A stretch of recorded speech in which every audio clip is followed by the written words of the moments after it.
കേരള മനസാക്ഷിയെ ഞെട്ടിച്ച കോട്ടയം നഴ്സിംഗ് കോളേജിലെ സീനിയർ വിദ്യാർത്ഥികളുടെ അതിക്രൂരമായ റാഗിംഗ് ദൃശ്യങ്ങളടക്കം പുറത്തുവന്നതിന് പിന്നാലെയാണ് റാഗിംഗിന്റെ കാരണമടക്കം പോലീസ് കണ്ടെത്തുന്നത്.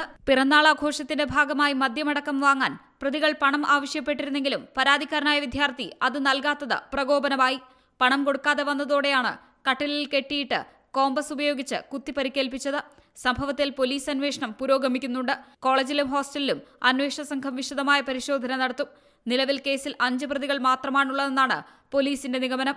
വിശദമായ പരിശോധനയിൽ കൂടുതൽ പ്രതികളുണ്ടോ എന്നതിൽ വ്യക്തത വരും. നിലവിലുള്ള പരാതി പ്രകാരം ഇരയാക്കപ്പെട്ട മുഴുവൻ വിദ്യാർത്ഥികളുടെയും വിശദമായ മൊഴി പോലീസ് രേഖപ്പെടുത്തിയിട്ടുണ്ട്. സൈബർ സെല്ലിന്റെ സഹായത്തോടെ പുറത്തുവന്ന ദൃശ്യങ്ങളുടെ പരിശോധന നടത്തും. പ്രതികളുടെ ഫോണിൽ മറ്റെന്തെങ്കിലും ദൃശ്യങ്ങളുണ്ടോ എന്നും ശാസ്ത്രീയ പരിശോധനയിലൂടെ വ്യക്തമാകും. നിലവിൽ റിമാൻഡിലുള്ള പ്രതികളെ പോലീസ് ഉടൻ കസ്റ്റഡിയിൽ വാങ്ങില്ല. വിശദമായ അന്വേഷണത്തിന് ശേഷം കസ്റ്റഡി അപേക്ഷ നൽകാനാണ് പോലീസിന്റെ നീക്കം. C Malayalam news, Kottayam. പുതിയ വാർത്തകളും വിശേഷങ്ങളും ഇനി വിരൽ തുമ്പിൽ. എല്ലാ ഡിജിറ്റൽ പ്ലാറ്റ്ഫോമുകളിലും ഇപ്പോൾ സി മലയാളം ന്യൂസ് ലഭ്യം.